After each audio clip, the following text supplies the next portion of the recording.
pues muchas gracias. Vamos a pasar a la última intervención del día de hoy y va a presentar José Luis Moreno Pestaña y tiene una ponencia titulada La emergencia de la enfermedad mental, Erving Goffman, Michel Foucault e Ian Hacking, y voy a leer su semblanza. Em, José Luis Moreno Pestaña es profesor titular del Departamento de Filosofía 1 de la UGR. Actualmente es director de la Cátedra Extraordinaria Filosofía Social de la Discriminación Corporal, Universidad de Granada, Instituto de las Mujeres. Ha sido IP del proyecto La recepción de la filosofía grecorromana en la filosofía y las ciencias humanas en Francia y España desde 1980 hasta la actualidad en la Universidad de Cádiz entre el 2015 y el 2018. Entre sus publicaciones más relevantes destacan Foucault y la política, Retorno a Atenas, La democracia como principio antioligárquico, siglo XXI, 2019, La cara oscura del capital erótico, Capitalización del cuerpo y trastornos alimentarios y clase social, ACAL, 2016, Los pocos y los mejores, Localización y crítica del fetichismo político, acá el 2021. Por destacar algunos artículos de su vasto currículum, mencionar Los enigmas de la esfinge y el capital político, ¿qué podemos aprender hoy de la lectura de Marx, Engels sobre la Comuna de París, publicado en Argumenta Filosófica este mismo año? Y el otro artículo, Merleau-Ponty y el sentido de la enfermedad mental, la locura en el lugar o la destrucción de los hábitos compartidos, publicado en Diamond en 2008, digno de mención para el asunto que nos ocupa. Bueno, se ha dado la palabra, muchas gracias. Bueno, muchísimas gracias a las personas que habéis organizado este extraordinario congreso, en el cual me honro de participar por la mesa en la que estoy, por las fabulosas intervenciones que me han precedido y, bueno, pues por supuesto, por el auditorio, por vuestra presencia, por los interlocutores y por las personas que hacen posible esto, que son las personas que habéis organizado este coloquio, con mucho esfuerzo, en mi caso también con mucha flexibilidad, siento si os da algún dolor de cabeza, en fin, voy a intentar ser, digamos, ser claro respecto a lo que quiero plantear y intentar ligarlo también al debate posible que habrá tanto con Marco Antonio como con José Antonio. Bien, yo voy a intervenir sobre algo mucho más específico que ellos y temo que de menos interés durante, pues, qué sé yo, 2 décadas casi. Me he dedicado a estudiar empíricamente con los recursos de la sociología, de una sociología fundada en la etnografía, pero tampoco alérgica a las estadísticas, la enfermedad mental. En mi caso, ese estudio sobre la enfermedad mental iba acompañado de un trabajo de campo relativamente intenso sobre los trastornos alimentarios, que culminó en 2 obras. Una primera donde se exploraban los trastornos alimentarios en el espacio doméstico y en el espacio de las culturas alimentarias de clase, de personas de clase trabajadora y de clase media. Su título era... La versión francesa me conservaron el título que yo quería poner, en la española lo cambiaron. El título era Cuerpos con clase, moral corporal y trastornos alimentarios. El segundo era también concentrado en los trastornos alimentarios, pero vinculándolo específicamente a la experiencia de la inserción, el mantenimiento y la promoción en el mercado de trabajo. Su título era La cara oscura del capital erótico. Bien, aunque yo hacía un trabajo de etnografía, tal y como me lo enseñaron mis maestras y mis maestros, es decir, inserción en un espacio, habituación al mismo, contacto directo con las personas implicadas, pues por mi condición de profesor de filosofía y porque no hay problema de la investigación empírica que no reclame más reflexión filosófica que la enfermedad mental o los trastornos mentales o como queramos llamarlo. Durante todo ese tiempo, que además compartí con un espacio intelectual pues, relativamente rico, se fue produciendo continuamente una reflexión acerca de 3 grandes investigadores sobre la enfermedad mental. y que nos proponen distintos ejes de descripción de la misma y distintas formas de consideración de la enfermedad mental. Primero es el sociólogo canadiense Erving Goffman, nombre que en los manuales de sociología se atribuye a la Escuela de Chicago, al interaccionismo simbólico, pero sin duda Goffman es una figura cuya descripción de la enfermedad mental es incomprensible sin ponerla en relación con una lectura muy profunda de la fenomenología y específicamente de Jean-Paul Sartre. La segunda figura importante es Michel Foucault, al que consagré mi tesis doctoral en esta universidad. Y bueno, es evidente la importancia de Foucault para la enfermedad mental, máxime en estos años en que fuimos conociendo un Foucault nuevo. Está el Foucault de las obras publicadas y está el Foucault de los seminarios en el Colegio de Francia, que dedica dos grandes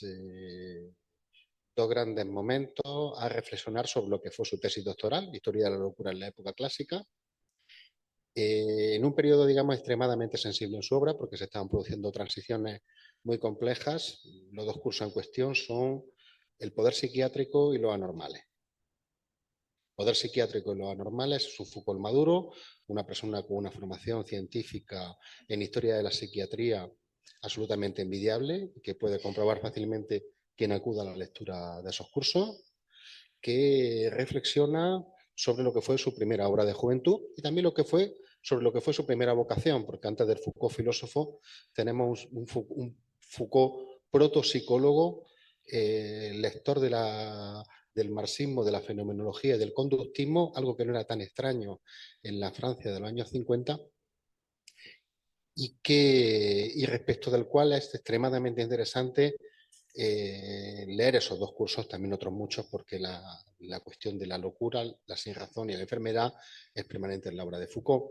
La última figura, que sin duda fue la figura que marca, creo yo, a buena parte de los investigadores y de las investigadoras que nos dedicamos a estudiar la enfermedad mental en mi generación, es la del filósofo analítico, también canadiense, bueno, ubicado, digamos, dentro de las clasificaciones escolares en la filosofía analítica, Ian Hacking. Ian Hacking, que llega a ocupar una cátedra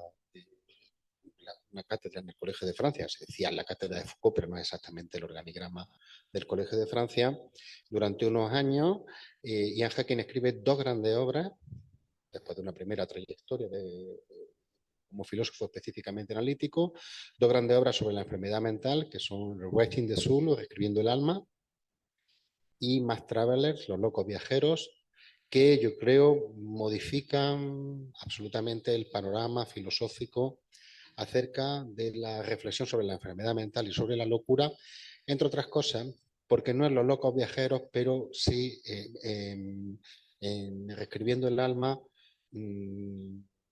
Ian Hacking no solo parte de un análisis histórico, estructural, de la construcción del discurso sobre la enfermedad mental, sino de una inserción profunda de carácter etnográfico en las comunidades de personas con personalidad múltiple.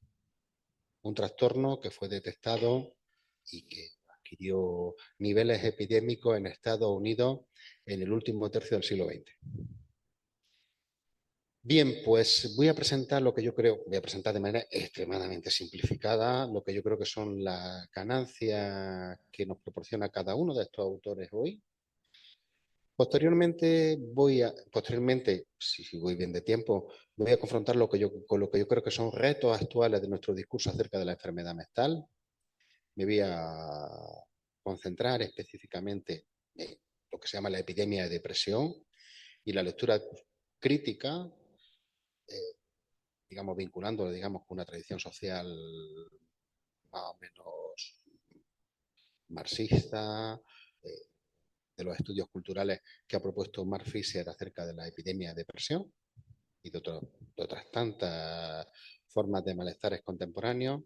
Y finalmente, que yo creo que ya no me dará tiempo, pero también lo menos interesante, pondré lo que yo creo que sería un programa de análisis de los desafíos que nos presenta la actualidad de acuerdo con lo que yo creo que son las ganancias que nos proporcionan tanto Goffman como Foucault y Hacking.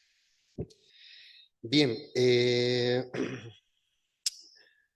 Foucault es muy conocido, pero no siempre es conocido el Foucault que a mí más me gusta, que es el Foucault más preciso, que es el Foucault que discute de manera extraordinariamente puntillosa la historia de la psiquiatría, que discute y que rehace los casos clínicos que se encuentran en los grandes anales de la psiquiatría, pero en cualquier caso Foucault es conocido, a veces reducido a consignas que para mí no tienen mucho que ver con Foucault, pero será problema mío. Pues sin duda Erving Goffman es conocido como un clásico de la sociología, pero eh, eh, no es alguien extremadamente leído. Y en el caso de Ian Hacking es curiosísimo, es un filósofo al que se le presta, al menos en España, escasísima atención. Incluso entre los especialistas, por ejemplo, de la obra de Foucault, siendo un filósofo que desentona entre los grandes continuadores de Foucault, tanto por su carácter creativo, por haber producido una historia de la locura en la época de la construcción social, es así como hablaba una reseña de Reescribiendo el alma, de la obra sobre la personalidad múltiple, sino también porque muestra claramente la estupidez de las divisiones académicas entre autores continentales, autores analíticos, etcétera. Hay autores que trabajan con herramientas conceptuales que son simplemente, que son fácilmente traducibles en cuanto hay una buena voluntad de comprensión y no de fijación de una marca. Bien, voy a dividir la presentación que hago de los tres en dos espacios. El primero es dónde desarrollan los análisis, eso es muy importante. Cuando se lee una teoría, una elaboración intelectual, hay que saber muy bien cuáles son las condiciones de producción de esa teoría. Y en segundo lugar, voy a concentrarme en el modo en que describen la enfermedad mental y la locura. Claro, describir eso en cada uno de los autores estaría para mucho, nada más que para Foucault podríamos estar un año entero con las diversas formas que la sinrazón, la locura y la enfermedad mental las quieren en toda su obra. Lo que voy a decir es extremadamente simple, pero yo voy a intentar, digamos, dar pistas de análisis para quienes estén interesados. Vamos a empezar por Goffman. Goffman, yo creo que hay dos grandes momentos en su investigación sobre la enfermedad mental, que es, en primer lugar, su investigación en los años 50 en Estados Unidos, en un hospital de Washington, una investigación etnográfica que da lugar a una obra que se convierte en una obra de referencia para los estudiosos de la sociología crítica y una obra emblemática de la Escuela de Chicago, Asylum, traducido al español como Internados. Luego hay un pequeño texto, no un pequeño texto, porque Goffman no hacía textos pequeños ni en extensión ni en calidad intelectual. Hay un texto que se publica casi a la vez, que se titula On Calling the Mark Out, Some Aspects of Adaptation to Failure, cómo calmar al tonto, algunos aspectos de la adaptación al fracaso, que es un texto solidario completamente de asilo. Bien, ¿qué recogen esos dos textos?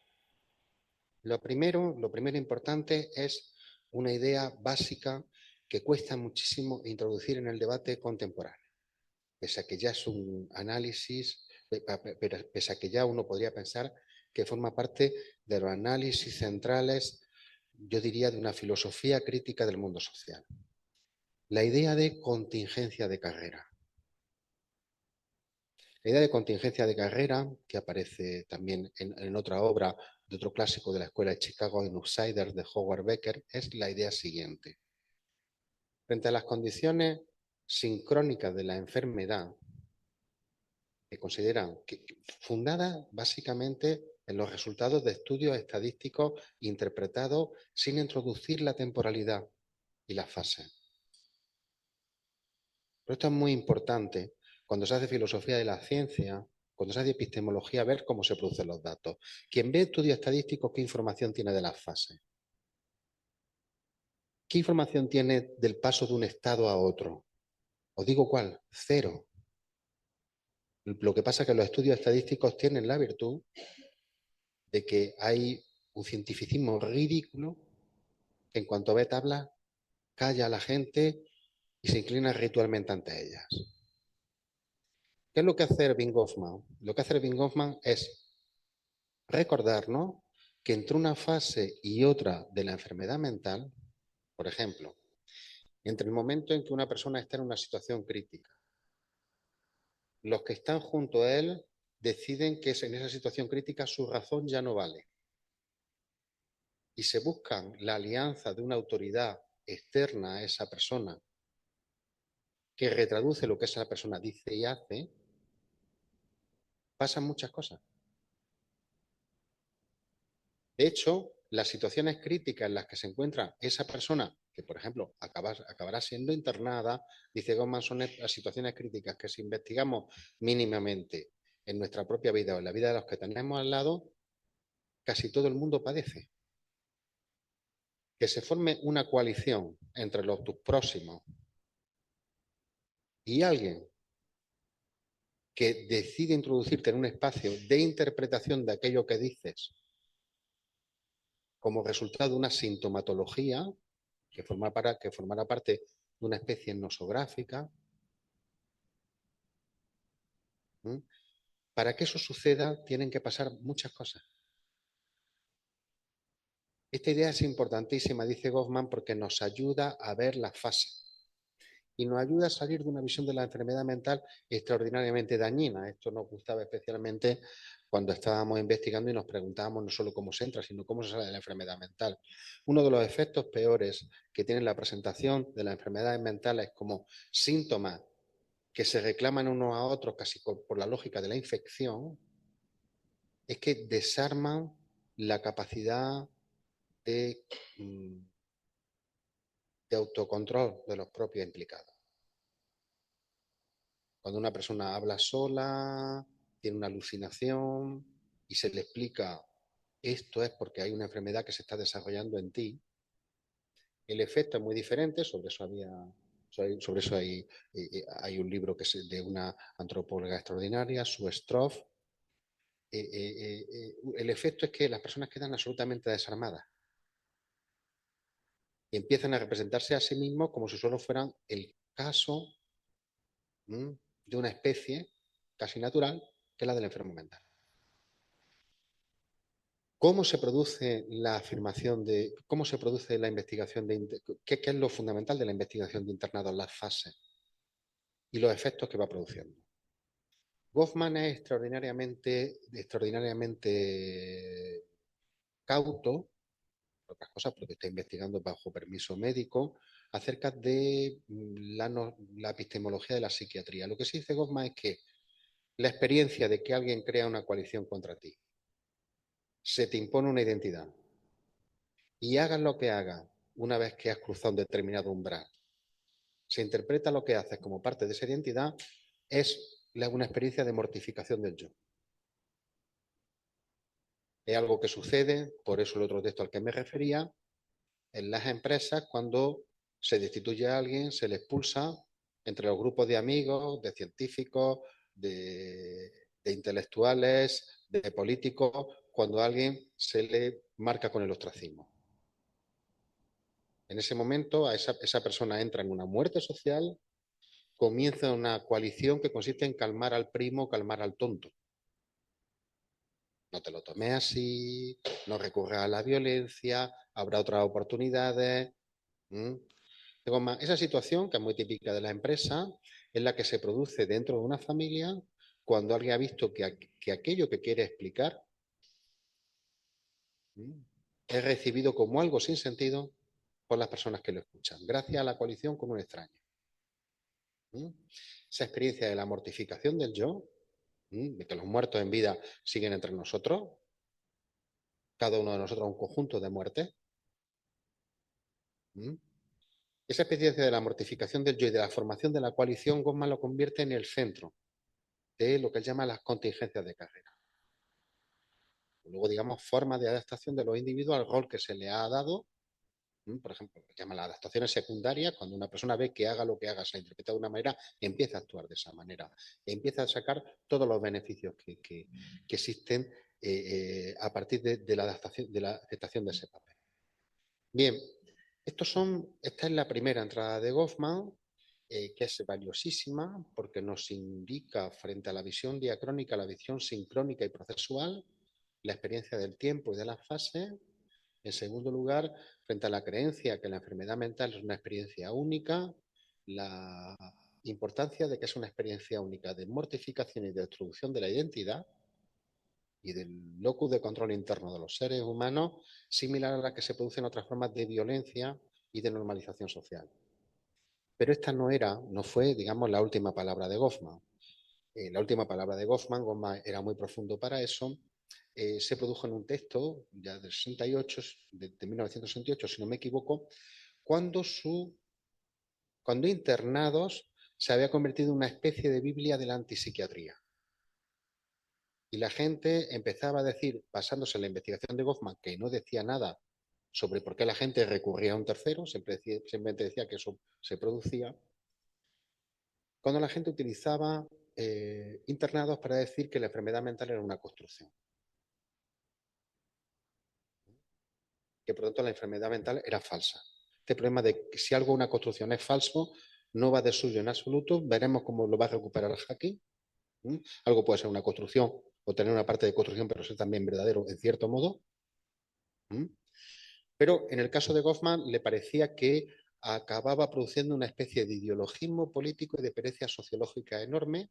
Nos propuso otro gran texto sobre la enfermedad mental que se titulaba The Insanity of Place. Está traducido al castellano, pero es La locura en el lugar. La locura en el lugar es no el abordaje institucional de la enfermedad mental, sino el tipo de prácticas que una vez que una persona las desarrolla, tenemos un menú complejo para calificarlas, pero uno de los menús posibles es locura, enfermedad mental, sin razón. Es el momento en que una persona viola las reglas compartidas de un modo en que no cabe reproche posible, porque no está dentro de su voluntad hacerlo, pero no es como un enfermo normal, que por ejemplo, pues produce secreciones o no se puede levantar, porque, digamos, y en ese caso rompe las reglas de relación con los demás de manera involuntaria. Esta persona lo hace, dice Goffman, porque tiene un interlocutor distinto. Tiene un interlocutor que no está presente en el espacio-tiempo en el que se vincula con los otros. Esta parte es muy importante, ¿por qué? Porque reconstruir ese interlocutor nos podría mostrar que en otra situación esa persona podría estar perfectamente integrada. O nos puede también enseñar que, por ejemplo, si tú eres una persona con poder, te enfrentas al medio en el que tienes capacidades de gestión de un grupo humano, por ejemplo, en el trabajo, exigiendo un interlocutor utópico, porque las personas que están a tu lado no son capaces de hacer las cosas en el tiempo en que tú quieres, en lugar de ser calificado como un loco, se te califica como un jefe exigente. La locura en el lugar, la locura en el lugar es algo que nos introduce en otra exigencia fundamental en el análisis de la enfermedad mental. ¿Cuáles son las prácticas y qué tipo de interlocutores tiene la gente que evidentemente ocupan el espacio-tiempo dándole un uso a los utensilios y a las reglas tácitas de convivencia en las que estamos que resulta insoportable, pero que en otro contexto sería absolutamente insoportable? El ejemplo que utilicé en varias descripciones de moral corporal es el tipo de práctica, digamos, de integración alimentaria que se produce en los contextos de élite, por ejemplo, en los ambientes universitarios vinculados al arte, que es un mundo de dieta permanente, donde todo el mundo está todo el rato a dieta e intentando comer lo menos posible, vinculado a los entornos de clase trabajadora, mucho más si tienen vinculación con la producción y el procesamiento de alimentos, clase trabajadora rural, donde la celebración de la comida es una forma fundamental de integración familiar y en la cual se valida el trabajo de la madre. lo que pasa como un comportamiento desviante en un lugar, un ejemplo de moral corporal, es en otro lugar, un sitio, algo, un comportamiento extraordinariamente integrado, donde el centro y el eje fundamental de la vida consiste en estar lo más delgado posible y donde lo más abyecto que se te puede llamar es gordo y sobre todo gorda. ¿Mm? En otro sitio, no comerte todo el plato es una forma de desprecio y de desdén al trabajo, sobre todo al trabajo de la parte menos recompensada de la familia. Ven, esta cuestión es básica, la construcción de los interlocutores y qué hace que en unos lugares un tipo de práctica de control y de restricción de la alimentación sean denunciadas como posibles enfermedades o como insolidaridad, y mientras en otros lugares son celebradas como autocontrol y cuidado de sí mismo. ¿Me explico? Este aspecto es fundamental en Goffman. ¿Cuál es el aspecto fundamental en Foucault? Vamos a centrarnos sobre todo en el Foucault del poder psiquiátrico y de los anormales, aunque ideas similares pueden encontrarse en digamos, las partes más fenomenológicas de historia de la locura en la época clásica. La idea básica de Foucault es que nosotros llamamos locura o loco o enfermo a aquel que en todos los aparatos disciplinarios se revela intratable. No lo gestiona ni la familia, ni la escuela, ni el trabajo. Cuando un individuo, dice Foucault, no un individuo, él lo dice de una forma que a mí me parece bonita, una singularidad somática, para no decir en principio que es un sujeto, no es un sujeto, una singularidad somática. Se revela intratable en la familia, en la escuela y en el trabajo, se convierte en un residuo de todos los aparatos disciplinarios. Una de las posibilidades, no solo por parte de los expertos, sino también por los profanos, de denominar a esa persona es que está loca o que es una enferma. El residuo de todos los aparatos disciplinarios. Esto nos ofrece también un programa heurístico de investigación de enorme exigencia, porque hay que distinguir en cada proceso histórico, en cada formación social, en cada momento de una formación social, qué tipo de aparatos disciplinarios están presentes, cómo funciona y cómo recogen a las personas y las expulsan. ¿O a qué tipo de personas expulsan? Esto, claro, no basta decir aparatos disciplinarios, pues no es el trabajo que hace Foucault. Si Foucault dijera eso, sería un ideólogo que grita consigna. Foucault analiza, a través de una reconstrucción extremadamente cuidadosa de la psiquiatría de comienzos del XIX, cómo las personas que llegan, que se convierten en casos, son personas derivadas por la expulsión familiar, la expulsión de la escuela incipiente, la expulsión del trabajo. Bien, este aspecto es básico. El otro aspecto que es básico es la diferencia entre locura y enfermedad mental. Foucault insiste mucho en que hay una degradación en el discurso, podríamos decir, psiquiátrico entre la locura del 17 y el 18 y lo que él llama la gran psiquiatría positivista que se acaba estableciendo a finales del 19. Es verdad que la locura y la sinrazón es el objeto de historia de la locura en la época clásica, es un mundo de separación absoluta, pero también es un mundo de diálogo. Y donde el enigma de la sinrazón sigue planteando preguntas a la razón. Foucault expone muchos elementos literarios, hace muchas referencias literarias al respecto. Yo cuando presenté este tema en un artículo de 2015, me parecía que el momento, o digamos una ejemplificación interesantísima, es la del momento del Castillo de los Duques en Don Quijote.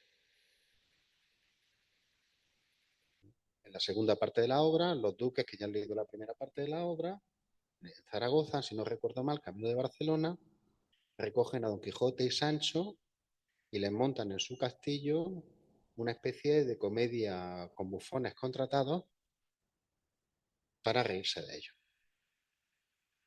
La cosa es extremadamente cruel y además es más cruel todavía porque en la España de la época se parecía a un gulag de la nobleza riéndose de la gente con la colaboración de sus vasallos. La imagen de Cervantes no puede ser más poderosa. Pero es que además un efecto fundamental de quien lea la historia del castillo es la grande respuesta de Don Quijote. Y por supuesto la de Sancho respecto a la ínsula barataria.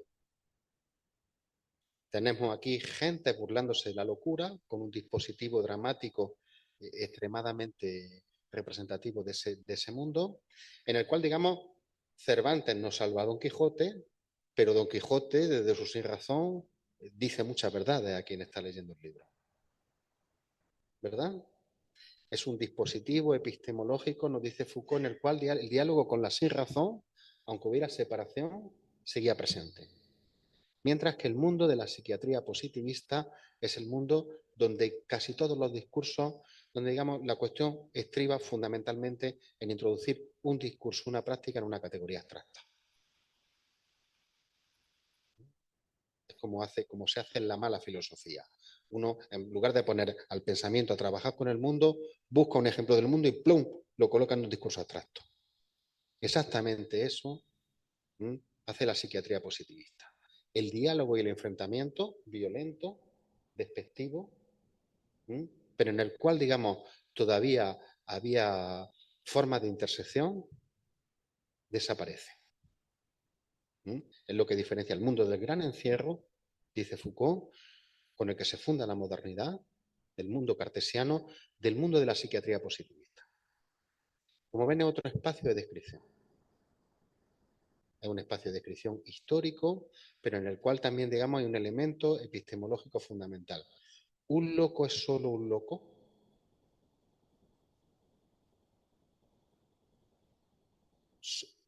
Todo lo que dice queda reducido a su locura. En el ejemplo cervantino vemos que no.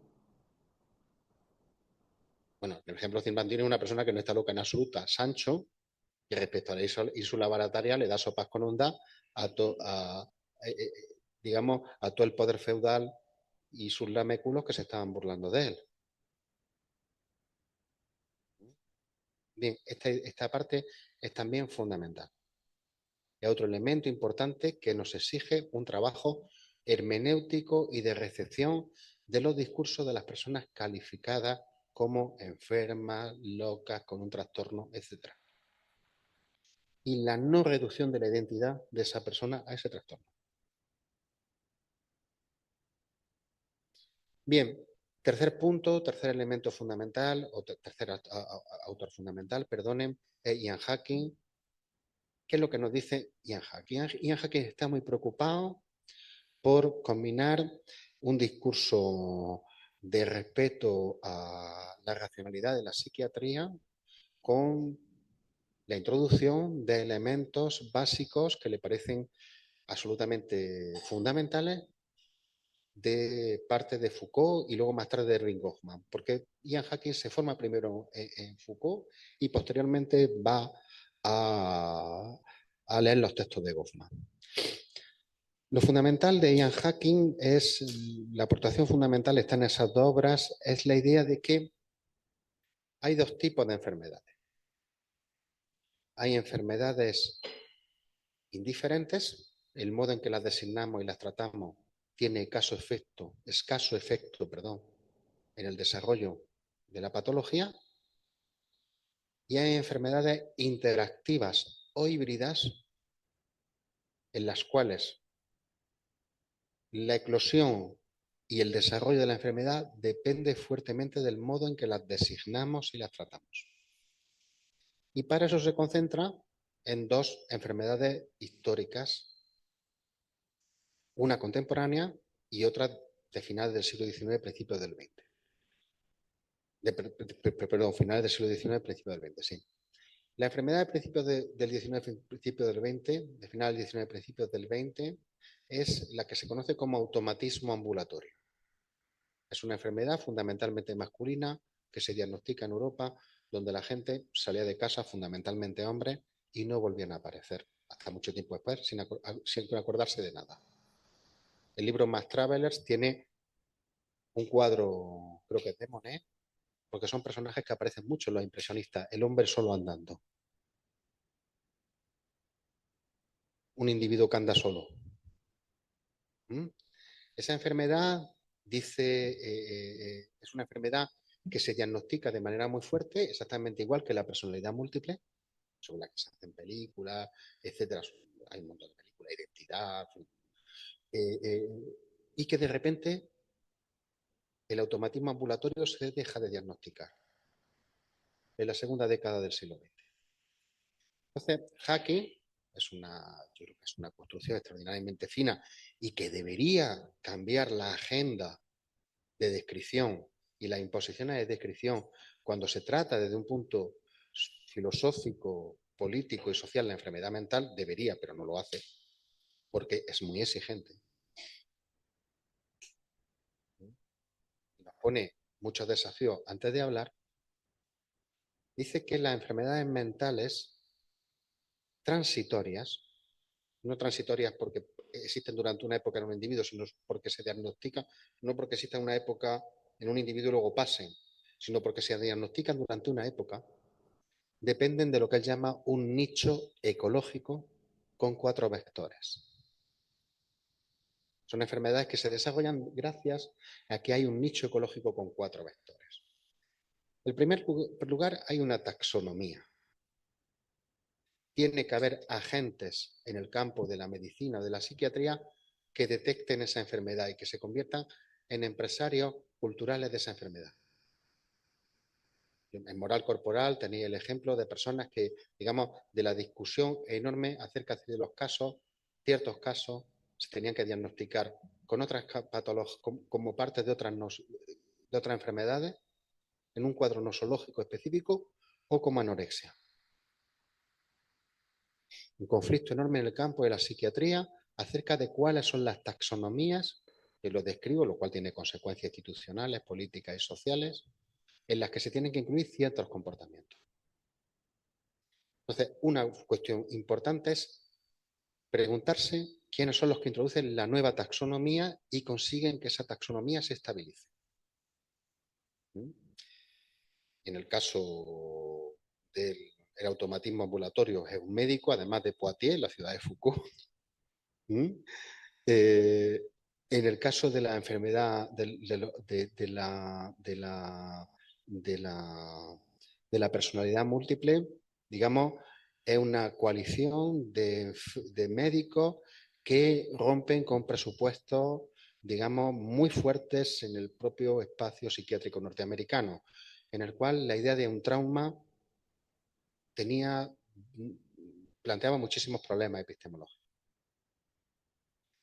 La personalidad múltiple, como saben, es la idea de que un trauma de carácter sexual, y con esto entramos en el segundo elemento, un trauma de carácter sexual produce una disociación de personalidades enorme en un sujeto, normalmente no una o dos, sino cerca de 10 o 12.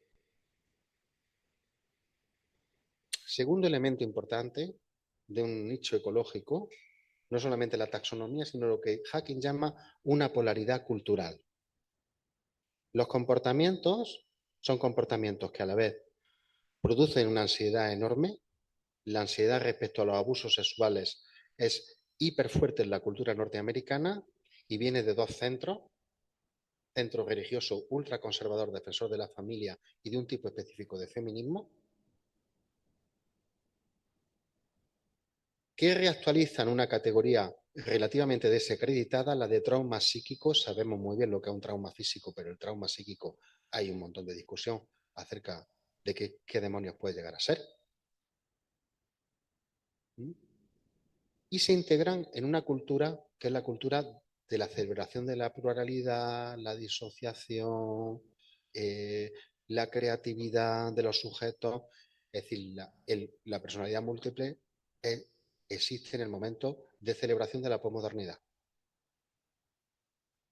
De hecho, Hacking muestra como buena parte de los psiquiatras, pero también de los terapeutas que están en los grupos de autoayuda, los padres y los propios enfermos, tienen o utilizan una cantidad enorme de filosofía, lenguaje, discurso posmoderno a la hora de describirse a sí mismos. Polaridad cultural. Algo es objeto de celebración y de angustia, de ansiedad. Y eso concita una atención enorme. Es el segundo elemento del nicho ecológico. de la enfermedad mental transitoria. El tercer elemento es la detección. No hay enfermedad mental sin que se pueda detectar. ¿Por qué no se detectó el automatismo ambulatorio en Estados Unidos y sí en Europa? Muy fácil, porque no existía servicio militar obligatorio. La existencia del servicio militar obligatorio hacía que se detectara fácilmente cuando una persona había desaparecido. ¿Qué es lo que produce la atención enorme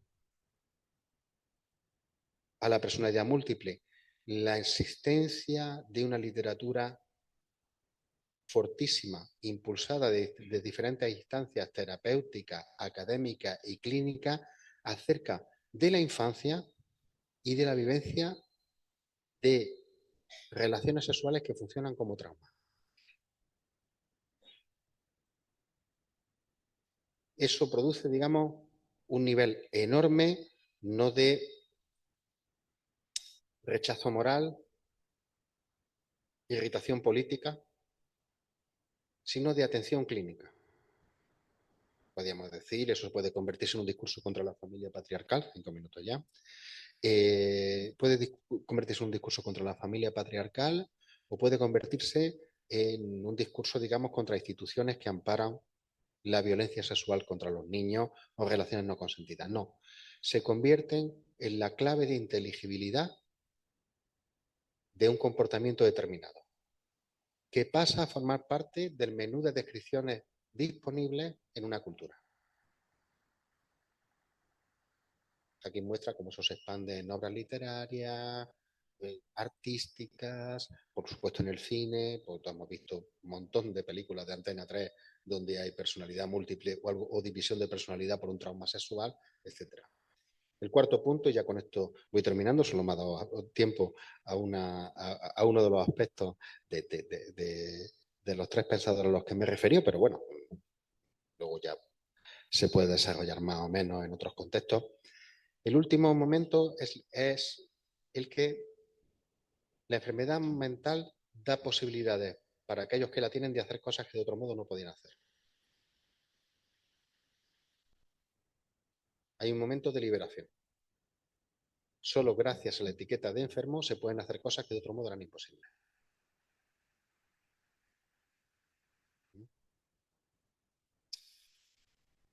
Evidentemente, Hacking no dice que eso forme parte del cálculo. La diferencia entre cálculo e inconsciencia o lucidez e inconsciencia es una diferencia filosóficamente extraordinariamente pobre. Hay muchos grados de cálculo y muchos grados de inconsciencia. Pero sí es cierto que la personalidad múltiple permite a muchas personas su revalorización o su valorización en espacios públicos a partir de la experiencia del trauma. Es algo que vemos también en los nuevos relatos acerca de la depresión.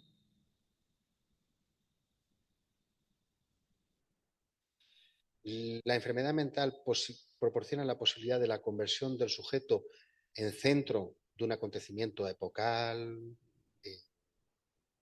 históricamente esencial, resultado de una dinámica del capitalismo o de una forma de degradación de la familia nuclear tradicional o del poder patriarcal que revaloriza a los sujetos. ¿Mm? Es decir, son esos 4 elementos, dice Hacking, los que producen un tipo de enfermedades mentales específicas. ¿Son verdaderas? ¿Son falsas? Y con esto acabo. Es una pregunta mal planteada. Siempre que se vive en el nicho ecológico, las personas las viven como reales. Pero son el resultado de un bucle en el cual ciertos comportamientos se han fusionado con una forma de escritura de esos comportamientos. Ahí el título de Reescribiendo el alma, Rewriting the Soul. Por tanto, pero eso no implica que sean falsas. Las personas que están las viven con una angustia tremenda, aunque en el momento en que desaparezca la taxonomía de acabo, ya no serán diagnosticadas como tales. En el momento en que desaparezca la polaridad cultural, la ansiedad respecto a esos comportamientos de carácter positivo y de carácter negativo, en el momento en que los dispositivos de observación no estén presentes, por ejemplo, los trastornos alimentarios están presentes en la adolescencia porque es donde se buscan. A las empresas no se va. Y sin embargo, hay un montón de personas que hacen dietas salvajes para poder mantenerse en el mercado de trabajo en el sector del comercio. Esas personas entran en depresión o están fatigadas o pasan angustia o están agobiadas porque engordan o lo que sea. No son personas con anorexia y con bulimia, porque entonces tendríamos que culpar, diría yo, de los trastornos alimentarios a la estructura del mercado de trabajo y a la generización del mercado de trabajo. Eso es lo que cuento yo, la cara oscura del capital erótico. Sin embargo, uno se va a los institutos y allí hay pues un montón de discursos al respecto. La influencia de las malas madres, la destrucción de la alimentación, encuentra uno un montón de terapeutas contando un montón de cosas. Sin embargo, uno se va a las empresas, a Zara, a Mango, a Stradivarius y nadie se pregunta cómo personas de 45 o 50 años hacen o pueden hacer para mantenerse y meterse en tallas extraordinariamente exigentes desde el punto de vista corporal. Entonces, la observabilidad es central. El mismo comportamiento puede producirse en un lado u otro y merecer un diagnóstico psiquiátrico o no. Y por supuesto, la capacidad y el hecho de que la categoría psiquiátrica proporciona potencia y competencia al sujeto en una nueva situación, en una situación subordinada. Bien, yo acabo con esto, no me ha dado tiempo, pero bueno, solamente decir que yo creo que la idea de fases y la contemplación sin diacrónica de la enfermedad.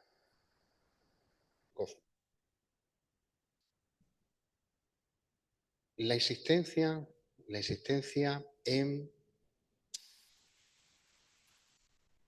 el modelo cultural que la psiquiatría reconstruye respecto a lo que designa como enfermo. Lo que Foucault llama el sobrepoder de realidad que se otorgan los psiquiatras positivistas. Los psiquiatras del gran encierro de finales del 18 y del 19 todavía tenían cosas que aprender de la sin razón. Ese sobrepoder de realidad, esa petulancia de realidad que consiste en escuchar como si era llover para meterlo dentro de un árbol de género y especies psiquiátricas, la crítica a eso que es fundamental en lo que nos proporciona, en lo que nos proporciona Foucault. Y la complejidad de la teoría de los nichos ecológicos de las enfermedades mentales transitorias, creo que deberían obligar a otra agenda de descripción y de estudio cuando se debate sobre la enfermedad mental. Agenda que no es incompatible con la neurología, con las vinculaciones orgánicas y biológicas de la psiquiatría, etcétera, etcétera. Bien, como no quiero alargarme, quiero dejar tiempo, vuelvo a reiterar las gracias a las personas que me habéis invitado y me habéis escuchado.